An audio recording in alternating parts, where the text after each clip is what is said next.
What's up, guys? It's about 5:30, and it's 6:30. Arm wrestling practice tonight. Should be all the guys. Should be six of us. Oh, I haven't talked to Mike yet. He might be there. I don't know. This is also the first day of hunting season for deer with rifle season. Hopefully, I'll get to participate. I know this test is taking me forever, but it's poor planning for poor performance. So, be by the grace of God if I get anything done with it. Anyway, I want to make a specific video. I want to make a couple of them. But first, I want to say peace to you, Aiden. Peace.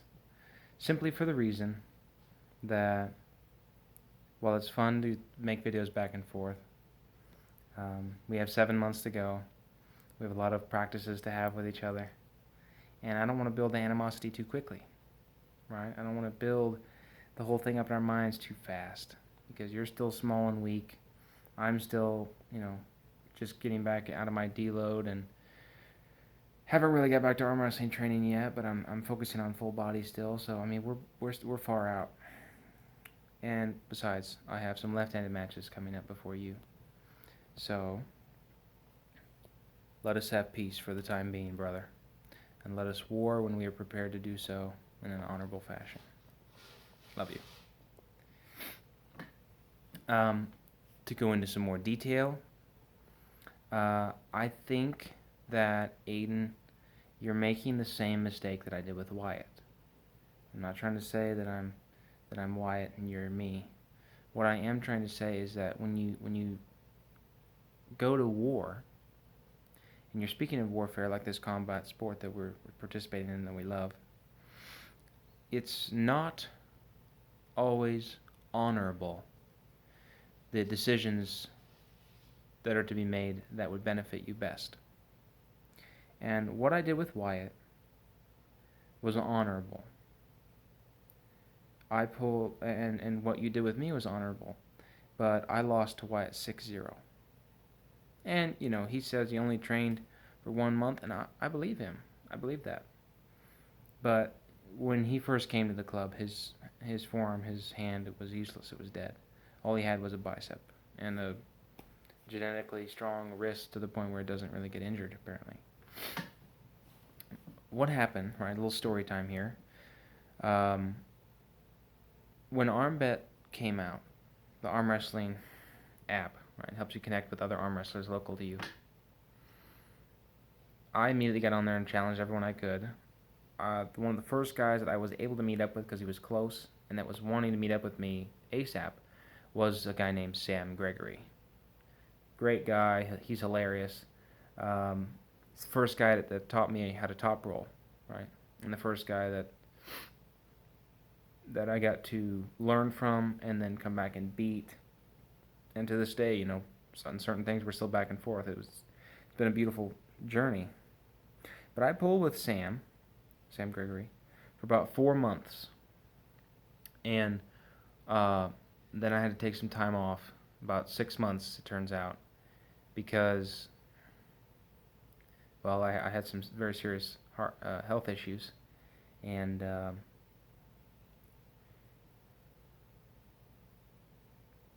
it was around that time that I had my heart attack. That was, let's see, this is 2022. That was last year. No. The year before. I think it was 2 years ago now. And that was very difficult for me. So many different health issues, and then they just keep getting bigger. Don't ignore health problems. That's the main thing, because you can get along without it. You can do this, you can do that, and before you know it, you've got more serious issues than you had before, and then until they finally stop you and get your attention. So I had to take 6 months off, and when I finally got permission, because I was so mad that I couldn't arm wrestle, when I finally got permission to resume arm wrestling, 6 months is a long time to take off in the beginning. I really shouldn't have been allowed to resume.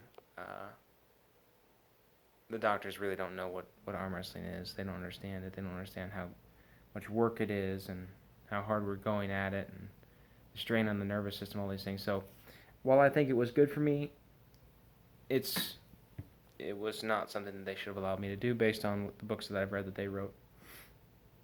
Anyway, I get back, and it turns out, as I find out on my return, Sam has, if I do say so myself, it seems that me and Sam pulling has sort of reignited his passion for arm wrestling.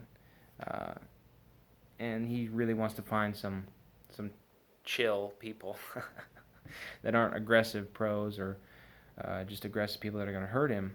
And he had gone out and found some guys I saw in ArmBet too, these two brothers from Lee Summit, Aiden Finland and Mason Finland, a right-handed and a left-handed. They were self-professed bodybuilders.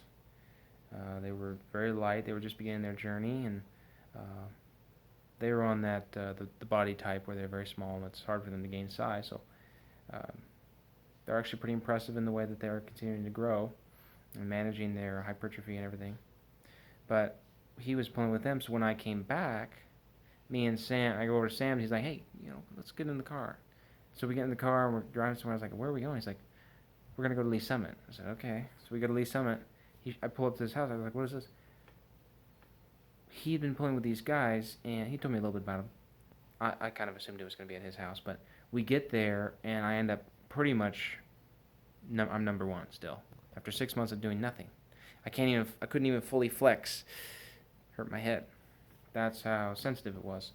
And still to this day, 2 years from then, deadlifts with any sort of weight are out of the question. It's just going to be a little water bottle or 5 or 10 pound, maybe a book that I could deadlift or squat because of the strain on my nervous system and my spine and everything, and the weaknesses in my head injury that caused. But I pulled with them for 2 weeks just to make sure there was no bleeding or that my head didn't fill with blood again or any pressure or anything. So I could, basically I tested it out because I thought it would be stupid to go ahead and message Wyatt and be like, okay, I'm ready. I did the honorable thing. Long story short, right? I did the honorable thing, and 2 weeks in, to make sure I was still surviving practice, I texted Wyatt and I said, hey, why don't you come over, big boy? Because I couldn't have taken satisfaction in beating Wyatt in the way that I could have. Now, I'm not saying that, going back in time, that I would have won if I did things differently. I'm not trying to say that. I'm not trying to argue with the outcome of our match. He beat me 6-0. No problem with that. He deserved that win. What I am saying is that if I would have viewed it purely as warfare, I would never have told him. Potentially never. I could have worked a year, 3 years, 5 years at arm wrestling, and sometime when he remembered, I could have crushed him. Whether it be on a park bench or on a arm wrestling table or what have you. Instead, what I chose to do was I chose to try and selfishly take the maximum satisfaction, but while also choosing the honorable competitive route, which is, okay, take this guy that's really strong and actually teach him some of the finer things before our match, so he's not clueless, right? So he does a little bit better than Juji Mufu did with Micah Yellow. Not that I'm bigger than Wyatt or better looking. But essentially what I did wrong was I gave Wyatt a date to work towards. I brought him into the club, my innermost circle. I didn't bring him to the pro practice. I didn't bring him to the other individuals that I pulled with during the week. I brought him to, my boys. Sam, the first guy that showed me how to top roll, and the brothers that he found and shared with me, our little group. And then with Wyatt, when he was able to attend, and then a few short months after that, probably 3 or 4 months later, No, the first time was probably a month, and then it was like 3 months. Mark came in, Mark Jones, and so he was coming consistently, which kind of made me mad because he was so strong and didn't know what to do. And I understand your frustration, Sam, because when people are stronger than you, than us, and they don't know what they're doing, that just sucks. But anyway, he stuck with it. Mark is still with us. He's no longer the new guy. We've all been at it long enough, and so I feel like now we've got 6 guys, pretty consistently, and Kansas City Climbers, I think, is what we're going to call ourselves. We're now a club. What Aiden's done effectively with me is he's let me know what his plans are, and he's let me know, hey, here's what my situation is. Here's how weak I am. Here's how strong I'm going to get and where.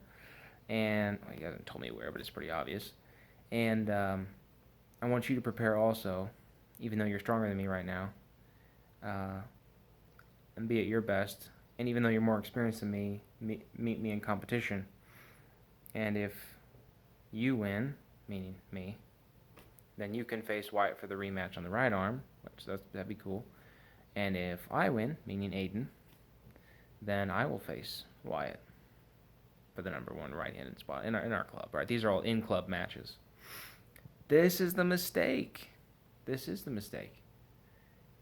If you would have given me a month or 2, and you're already in your prep, you're doing the same things you're going to do now, you're just getting bigger and better and smarter and lifting heavier and arm wrestling smarter and better and increasing all your power here and having to do more practices during the week because you're taking it easy with us, or all these things. And then you tell me 2 months later, that would be the smartest thing. But you dealt with me honorably, which I appreciate and I respect that method of doing things, and the man that you are for going that route. The problem is you spoke of Mark as your previous opponent in the October 7th event. You said that he was a stronger opponent than you, but that you defeated him. Well, he lost on fouls in the last round, but still, he fouled because he couldn't get out of what you're doing to him, right? And that was a silver bullet round, so you narrowly escaped with your neck. But he was stronger than you. I'm stronger than you too. But you're saying that